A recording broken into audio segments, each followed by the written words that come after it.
Hello दोस्तों, बात करते हैं सेंट्रल बैंक ऑफ इंडिया की। एंड देखिए, कल के बाजार में भी यहाँ पर गिरावट का बाजार था, उसके बावजूद भी यहाँ पर 1.5% के आसपास का मूव यहाँ पर आया था।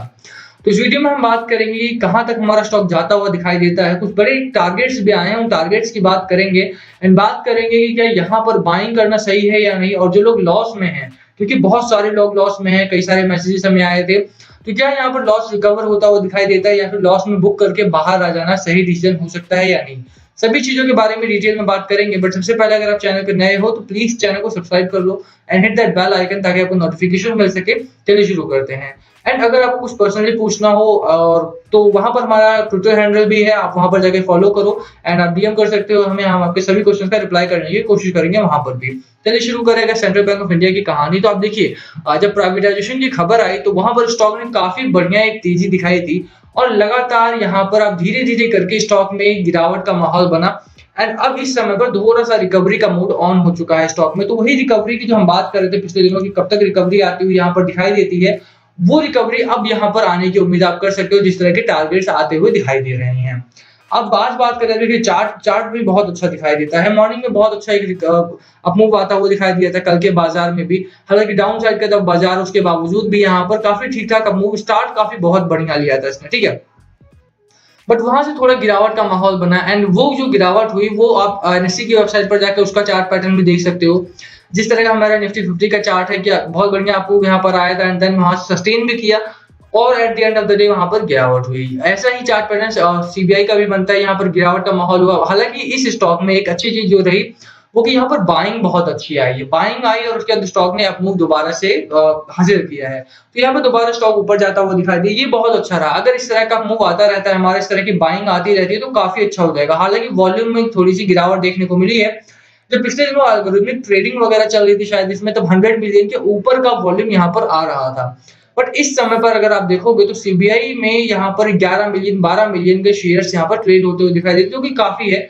जिस तरह से छोटा स्टॉक है हमारा, इतना वॉल्यूम भी बहुत अच्छा है। अगर इतना वॉल्यूम भी आता रहता है लगातार, तो क्योंकि खरीदारी जो हो रही है वो बहुत अच्छी है। टेक्निकल्स की बात करें हम सबसे पहले चलकर, तो देखिए यहाँ पर बुलिश जोन में हमारा स्टॉक आ चुका है। जिस एक चीज की बात कर रहे थे, आप चार्ट को भी देखोगे तो यहाँ पर हमारा स्टॉक जो है, मैकडी की लाइन हालांकि अभी बेयरिश जोन में है, बट यहाँ से डाउनवर्ड जिस तरह का क्रॉसओवर बन रहा है, मोमेंटम जिस तरह से सेट हो रहा है, वो साफ तौर पर बताता है कि हमारा स्टॉक जो है वो बुलिश जोन में ऑलरेडी एंटर कर चुका है। एंड यहाँ से अगर कोई बाय करता है तो उसे अच्छा खासा प्रॉफिट मिलेगा, क्योंकि गवर्नमेंट ने दोबारा से सेंट्रल बैंक ऑफ इंडिया को, यूको को, बीओआई को, बीओएम को खबरों में रखना शुरू कर दिया है। 6 घंटे पहले भी कई बड़ी खबरें आई हैं, वहां से वो खबरें भी बहुत अच्छी हैं, जिनका असर हमें आने वाले दिनों में देखने को मिलेगा ही मिलेगा, ठीक है। अब बात करें कि क्या कुछ टेक्निकल्स कैसे हैं हमारे, तो ईएमए सबसे पहले आप देखते हैं, क्योंकि आपको जल्दी प्रॉफिट चाहिए। आपको चाहिए कि 1 हफ्ते में, 2 हफ्ते में आपको प्रॉफिट मिले। जो लोग इस समय पर बाय करना चाहते हो, देखिए यहाँ पर सेंट्रल बैंक ऑफ इंडिया एक अच्छा स्टॉक है। बहुत जल्दी बहुत बड़े रिटर्न की उम्मीद तब तक मत करना जब तक कि गवर्नमेंट दोबारा से क्लैरिफाई नहीं कर देती है कि यहाँ पे 14,500 करोड़ का के आसपास का स्टेक बेचने की बात सामने आई है, और सीबीआई में, बीओआई में, बीओएम में एंड आईओबी में, एंड यूको बैंक इंक्लूडेड शायद। तो वहां से अगर 14,500 करोड़ की जो संपत्ति बेचने का खबर आई है, वो खबर अगर क्लैरिफाई कर देती है गवर्नमेंट, मैंने उस खबर को इसीलिए नहीं दिखा रहा हूँ क्योंकि अभी क्लैरिफिकेशन नहीं आया है, फिर से वो स्पेकुलेशन जैसा हो जाएगा। बट आप उस खबर को अमर उजाला पर जाकर पढ़ सकते हो अगर आपको चाहिए तो। एंड उस खबर के आने के बाद यहाँ पर थोड़ा सा एक अच्छा मूवमेंट बना था हमारा। कल का बाजार देखेंगे तो धीरे धीरे करके स्टॉक में एक रिकवरी का मोड ऑन हो चुका है, और वो रिकवरी आप देख सकते हैं यहाँ पर कि धीरे धीरे करके अपसाइड में हमारा स्टॉक जा भी रहा है। तो ये कब तक कंटिन्यू रहेगा, कब तक नहीं, वो तो खबर की क्लैरिफिकेशन के बाद आएगा। बट फंडामेंटल्स को आप देखोगे तो फंडामेंटल बहुत अच्छे दिखाई देते हैं कंपनी के, और टेक्निकल्स भी बहुत अच्छे हैं। अगर खबर नहीं भी आती है, वो क्लैरिफाई नहीं भी होता, तो भी सेंट्रल बैंक ऑफ इंडिया में क्या बाइंग कर सकते हैं, तो बिल्कुल कर सकते हो। सीबीआई का जो स्टॉक है हमारा, वो काफी मजबूत है। बैंकिंग सेक्टर में काफी अच्छे ब्रांच लेवल है, लोन बुक बहुत अच्छी है इनका, कासा रेशियो बहुत अच्छा है इनका, एंड डेब्ट टू इक्विटी रेशियो भी ठीक ठाक है इनका। तो ओवरऑल अगर आप देखिए सारे फैक्टर्स पर, तो वहां पर ठीक ठाक हमारा बैंक है, ठीक ठाक स्टॉक है हमारा। बाइंग करते हो तो ठीक अच्छा प्रॉफिट आपको मिलेगा। थोड़ा सा होल्ड ज्यादा करना पड़ेगा, 2 से 3 हफ्ता, 4 से 5 हफ्ते होल्ड करना पड़ सकता है आपको, बट ओवरऑल आपको प्रॉफिट मिलेगा इस स्टॉक में, ठीक है। तो यहाँ पर ईएमए बहुत अच्छा है। डिलीवरी परसेंटेज की बात करें, 52% से ज्यादा की डिलीवरी परसेंटेज है हमारा। एंड ये वीकली डिलीवरी है सबसे बड़ी बात। डेली डिलीवरी की अगर हम बात करें तो देखिए, अब डेली डिलीवरी पर हमारा 12 मार्च की भी डिलीवरी देखिए तो 45% से ज्यादा की डिलीवरी 12 मार्च को भी हुई है, जो कि काफी बेहतरीन है, क्योंकि बाजार गिरावट में था और उसके बावजूद भी अगर इतनी अच्छी डिलीवरी यहाँ पर होती है तो उसका मतलब है कि इन्वेस्टर्स का इंटरेस्ट स्टॉक में अभी भी है। तो ओवरऑल अगर हम बात करें फाइनल कॉल के स्टॉक के फंडामेंटल्स टेक्निकल्स को देखते हुए, तो यहाँ पर श्योरली बाय कर सकते हो आप। बाय करके अगर आप होल्ड करो तो बेहतर होगा, क्योंकि अगर आप लॉस में हो तो भी होल्ड करो, क्योंकि यहाँ पर अच्छा खासा रिटर्न आपको मिलने की उम्मीद पूरी पूरी है, ठीक है।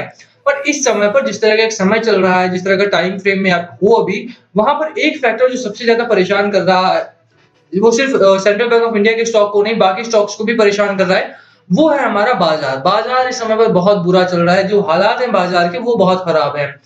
ये चार्ट पैटर्न के साथ बहुत सारे स्टॉक्स ने डाउन ट्रेंड के दिखाया है। कल के बाजार में बहुत ज्यादा स्टॉक में डाउन ट्रेंड दिखा। देखिए निफ्टी 50 में ही अगर हम बात करें तो 42 स्टॉक्स हैं हमारे जो डाउन ट्रेंड में गए हैं।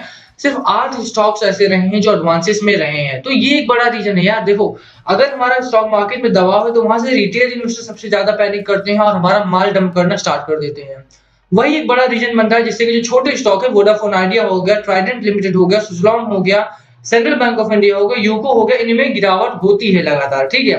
तो यही एक बड़ा रीजन बन रहा है हमारा। आप देखिए यहाँ पर लगातार अगर स्टॉक की बात करें हम, तो यहाँ पर स्टॉक में सेंट्रल बैंक ऑफ इंडिया का स्टॉक आप देखोगे तो यहाँ पर ठीक ठाक स्टॉक चल रहा था हमारा, बट गिरावट आई। प्राइवेटाइजेशन का जो खबर था, जो रूमर था, वो चला गया, वहां से स्टॉक ने तेजी पकड़ी। बट जिस तरह का बाजार में गिरावट है, उस गिरावट ने बाजार को भी परेशान किया एंड स्टॉक को भी परेशान किया। बट स्टॉक मार्केट में धीरे धीरे करके रिकवरी चालू हो गई। तो वो रिकवरी जैसे ही आती है हमारी, स्टॉक की रिकवरी जैसे तेज होती है हमारी, वो अच्छा होगा और वहां से स्टॉक भी हमारा आगे बढ़ेगा एंड थोड़ा सा सपोर्ट यहां से भी मिलेगा, ठीक है।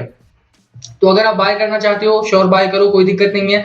होल्ड करना चाहते हो, लॉस में हो या प्रॉफिट में हो, तो होल्ड भी कर सकते हो।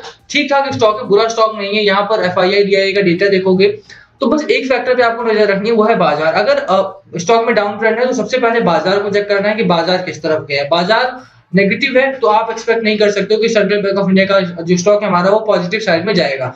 हालांकि 1.5% की जो रिकवरी आई वो भी एक्सेप्शन है हमारा, वो भी नहीं आती, बट स्टॉक मजबूत हो रहा है। जैसे मैंने बोला, बुलिश कैंडल्स आनी स्टार्ट हो गई है, उसका ही एक असर था कि वहां पर 1.5% का मूव आया है।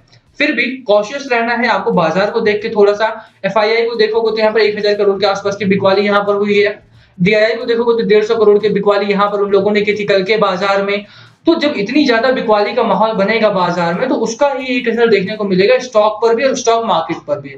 थोड़ा सा कॉशियस रहना है, होल्ड किया जा सकता है श्योरली। यहाँ पर कुछ लेवल जो आपको वॉच करने हैं आने वाले बाजार में। सबसे पहला लेवल है 19 रुपए 80 पैसे का हमारा, जहां पर स्टॉक हमारा हॉल्ट लेता हुआ दिखाई देगा। ये एक हमारा रेजिस्टेंस जोन बन रहा है जहां पर स्टॉक लगातार हॉल्ट ले रहा है। आप यहाँ पर भी देख सकते हो कि 2 बार टच किया था एंड देन गिरावट में आया, अब दोबारा से इसकी ओर बढ़ा है। तो अगर यहाँ से ये रेजिस्टेंस ब्रेक होता है हमारा, ये रेजिस्टेंस किसी तरह से ब्रेक हो जाता है एंड अपर साइड की तरफ निकल जाता है हमारा स्टॉक, तो वहां से स्टॉक में तेज रैली आने की पूरी उम्मीद कर सकते हो आप एंड वहीं से स्टॉक मार्केट में भी तेजी आएगी और स्टॉक में भी।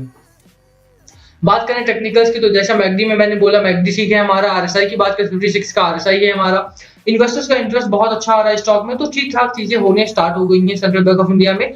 यहाँ से स्टॉक भागता हुआ दिखाई दे सकता है एंड जो टारगेट रहेगा हमारा वो रहेगा 26 रुपीज का टारगेट रहेगा हमारा फॉर 1 to 2 मंथ्स, ठीक है। 1 महीने से 2 महीना अगर आप स्टॉक को होल्ड कर दो, 26 रुपए तक हमारा स्टॉक जाता हुआ यहाँ पर दिखाई देता है। तो इसी के टारगेट के साथ हम अपनी वीडियो खत्म करेंगे। कुछ पूछना हो तो प्लीज कमेंट करके आप पूछ सकते हो, हम सभी कमेंट से रिप्लाई करने की कोशिश करेंगे। Thank you for watching, channel को सब्सक्राइब किए बिना मत जाना। Thank you again. वीडियो पसंद है वीडियो को लाइक कर देना and visit our official website moneycompulsion.com। Description में लिंक है, वहां पर जाकर आप खबरें पढ़ सकते हो, मार्केट से जुड़ी हुई, सेंट्रल बैंक ऑफ इंडिया में जुड़ी हुई, ताकि आपको लगातार पता चलता रहे कि आपके स्टॉक में गिरावट क्यों हो रही है या कब तक ऊपर जाने की उम्मीद आप कर सकते हो, ठीक है। Thank you for watching.